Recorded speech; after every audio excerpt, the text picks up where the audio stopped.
नमस्कार दोस्तों। जैसा कि आप थंबनेल में देख रहे हैं कि बल की परिभाषा आज हमें पढ़ना है।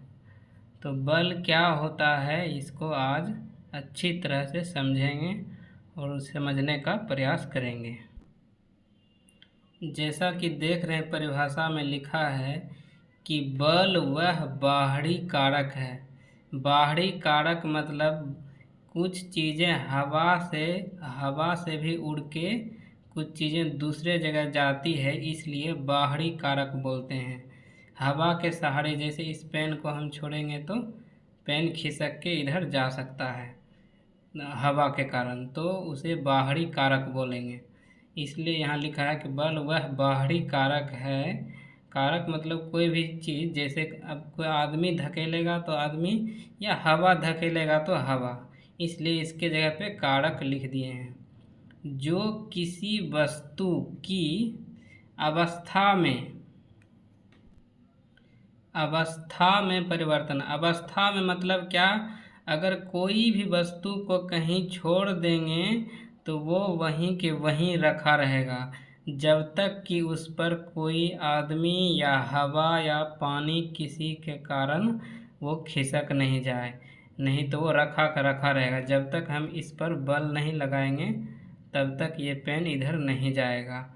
या इसी पर हम पंखे से हवा लगा देंगे या आंधी आ जाएगा तो ये पेन खिसक के इधर से उधर हो सकता है।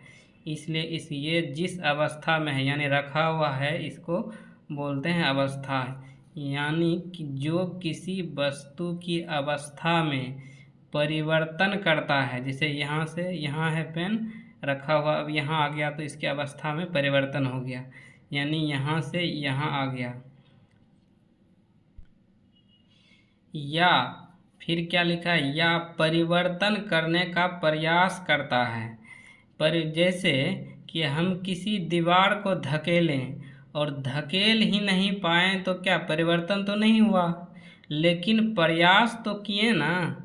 प्रयास तो हमने किया कि परिवर्तन होगा कि नहीं होगा, प्रयास तो किए ना। तो इसलिए लिखा है कि परिवर्तन करने का प्रयास करता है।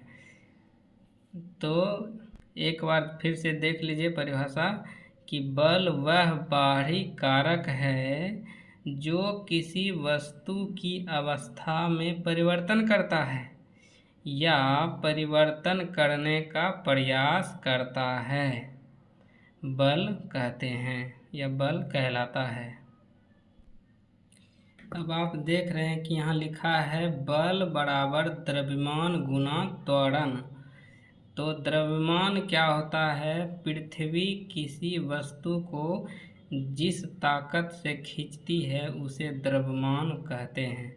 जैसे 1 kg अगर है तो पृथ्वी उसे उस अनुसार खींचती है।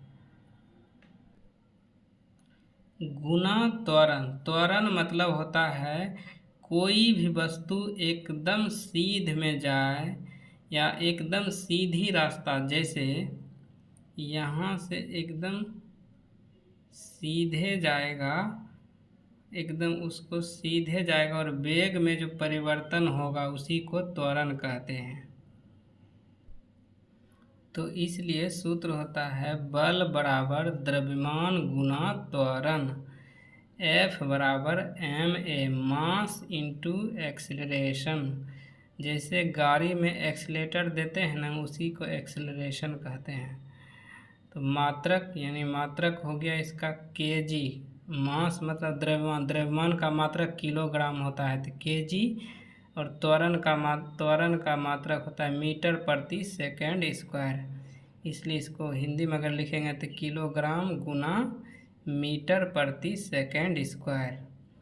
तो आप आज देखें कि बल क्या होता है, बल की परिभाषा कैसे समझें आसान तरीके से, और इसका मात्रक क्या होता है, क्या द्रव्यमान होता है, आपने आज सीखा।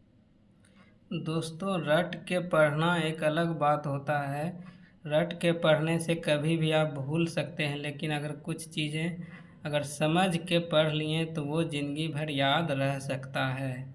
इसलिए पढ़िए तो समझ के पढ़िए और समझने की कोशिश करिए कि कैसे कोई चीज़ लिखा होता है, क्यों कोई चीज़ लिखा जाता है, अवस्था या परिवर्तन या बाहरी कारक ऐसे। तो आज आप सीखें कि बल क्या होता है।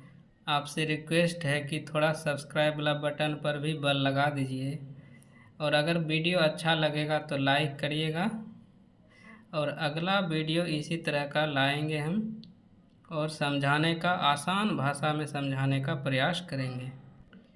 दोस्तों अगला वीडियो जल्द ही आएगा, तब तक के लिए धन्यवाद। इस वीडियो को देखने के लिए धन्यवाद।